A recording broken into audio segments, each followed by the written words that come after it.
Diane Kirby, Public Health Nursing Supervisor for School Health, and I supervise half the team of nurses. And I am Carla Turner, and I'm the other school nursing supervisor. I take care of the other half of nurses. We talked about immunizations. We have our clinics. We have family planning clinic. We have STD clinic. We do some women's health, women's preventive health. We do BSEP, which is breast, cervical, and colon cancer program. I think a partnership. We have WIC, which is Women and Infant Children, helps pregnant women and their infant children get access to good nutrition. We have CSC, which is Child Service Coordination, and that is birth to 5. We have social workers and nurses that work in that department who help parents get resources that help them be good parents. We also have, if you didn't know, Animal Control Services and Environmental Health are part of the New Hanover County Health Department. Right.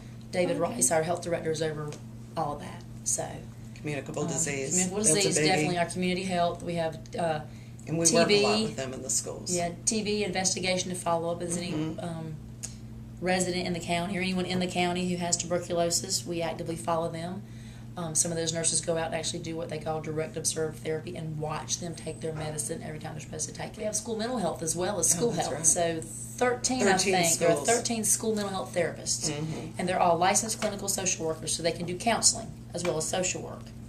So we have that at 13 of our schools. Do you only service poverty children, or no, is it's it anybody. Anybody can use it. Yeah. So, in the instance that you find out that a child has been, abused, or anything that you find in the physical with them, do y'all begin the contacting? We would definitely contact the DSS. Now, keep in mind, we're not doing children's physicals. That's something that the clinic does. We don't. Right. So I'm gonna be limited in what I can tell you about what the clinic does because we are school health. Right. So. I don't think a whole lot. But the school nurses would initiate that process. If it happens, if the school nurse saw that, they would certainly, they're required by law. If we suspect abuse or neglect, that we have to report it. Okay, do y'all what else besides abuse and neglect and things like that would y'all handle? What is your actual We provide the health services in the school system. There's a school nurse for every school in Hanover County. Okay, so like the ones that are at College Park and all those, y'all assign them to those schools. Yes, they all have a nurse. We have 4 nurses that have 2 schools apiece, and everyone else has their own school. Okay. And then we have a nurse who does the 3 pre-Ks. But our focus, you were asking about our focus, is big on chronic disease. Chronic disease? Management of those disease, diabetes, asthma, allergies, seizures.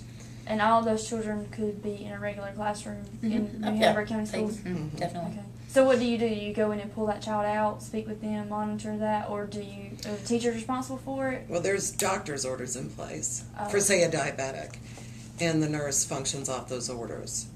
Our goal is to make the child as independent as possible in the management of their disease process. Okay. So for a newly diagnosed diabetic, she is getting that kid to come in periodically, checking his blood sugar with him, helping him figure out how much insulin he needs to take, helping him figure out how many carbs he's going to have at lunch. When they're newly diagnosed, the nurse is pretty much doing all that during school hours. Is doing it for them. But as the year progresses, it's our goal to get that child more and more independent. I mean, it may take to the 5th grade to get them where they can do it all themselves. Just but, depends. it just depends on the child. With asthma, we don't see them unless there's an exacerbation. They've been outside at PE and they can't catch their breath, and they'll come in and we have their inhaler. And we'll listen to their lungs, and most of them have a management plan as well from their doctor. Do y'all attempt to keep the parents very, very involved in that situation? Definitely. Oh, yes. Oh, definitely. Or do you find that they don't want to be involved with it? It depends. There are some that are very involved with their children's care and some that are not. And that's one of our biggest frustrations is keeping the parents actively involved in what's going on with their child. Now, even if you have a really, the goal of school health is to get rid of any barriers that keeps that kid from being successful in school. Like healthy students. Healthy students. We want to keep them in school. We want to decrease those barriers. And being a public health nurse, as opposed to a school-employed nurse, you've got all these doors to open, and you have a lot of resources for the family. Public health is an amazing genre, for lack of a better all-encompassing. term. Yeah, you'd be amazed at what public health can do. So now.